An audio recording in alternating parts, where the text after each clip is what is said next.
కాబట్టి మనం కూడా ఈ పూజ చేస్తున్నంతసేపు ఒక ఆధ్యాత్మిక విషయాలను తెలుసుకుంటూ పరమావధిని గ్రహిస్తూ భగవంతుని మీద మనస్సు లగ్నం చేసి ఈ యజ్ఞాన్ని, ఇది బ్రహ్మయజ్ఞం, భగవద్ అనుగ్రహం పొందడానికి సంకల్పించిన బ్రహ్మయజ్ఞం, ఈ బ్రహ్మయజ్ఞాన్ని పూర్తి చేసి భగవద్ అనుగ్రహాన్ని పొందాలని కోరుతున్నాం. ఇక ముందు ఎవరు కూడా తల్లులందరినీ ప్రార్థిస్తున్నాం, ప్లాస్టిక్ వాడకండి. ఈ ద్రవ్యాలన్నిటికీ పేరు మంగళ ద్రవ్యాలు అని పేరు. మంగళం అంటే ఏమిటి అర్థం? శుభమని అర్థం.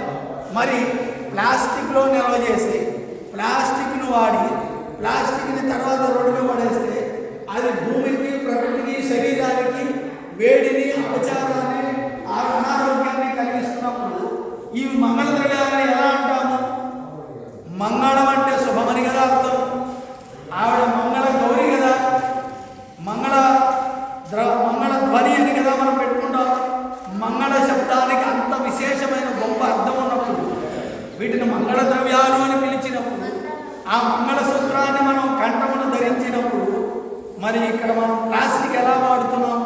క్యారీ బ్యాగులు, ప్లాస్టిక్లు అంటే ఈసరికి, ఈ ఒక్కసారికి మాత్రం వాడండి. తెచ్చుకున్నారు కాబట్టి గతి లేక.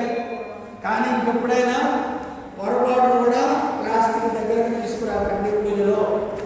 అసలు గృహాల్లో కనీసం దేవాలయాలకైనా పూజలకైనా ప్లాస్టిక్ తీసుకురాకండి. ఏమంటే మనం ఏది తీసుకురావాలి? వాడుకున్న గ్లాసులో, చెంచాలో తెచ్చుకోండి. ఏ నష్టం లేదు, ఇంగిల్ వేసినా పర్వాలేదు, కడుక్కొని తెచ్చుకోండి హాయిగా. లేదు మట్టితో చేసిన పాత్రలు తెచ్చుకోండి, ఉన్నది ఇత్తడి రాగి తెచ్చుకోండి, పంచపాత్రలు తెచ్చుకోండి. అంతే తప్ప ప్లాస్టిక్ మాత్రం దయచేసి ఇంకెప్పుడు తీసుకురాకండి.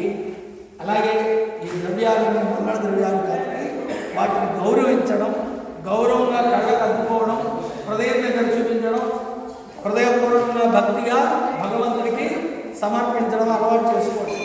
అలాగే ఇదిగో ఈ మృగముద్ర, గోముఖ ముద్ర అంటారు దీన్ని. చేతులకు కొన్ని ముద్రలు ఉంటాయి.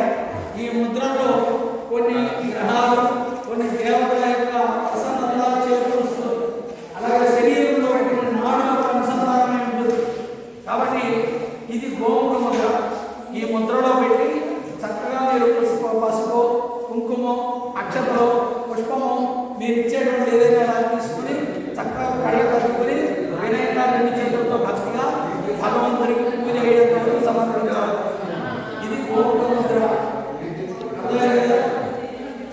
అలాగే మనకి శరీరంలో ఈ వేలు, బొట్టల వేలు భగవంతుడు పరమాత్మకు నిదర్శనం. ఇదే ప్రాణం. అలాగే రెండవది జీవుడు, అంటే మనం భగవంతుడి నుంచి వేరుగా కనిపిస్తున్న ఈ ప్రకృతి. ఇక 3 వేలు 3 గుణాలు, సత్వ, సత్వ, రజ, తమో గుణాలు. ఈ 3 గుణాలకు మనిషి దూరమైనప్పుడు ఈ జీవుడు బ్రహ్మైక్యం చెందుతాడు.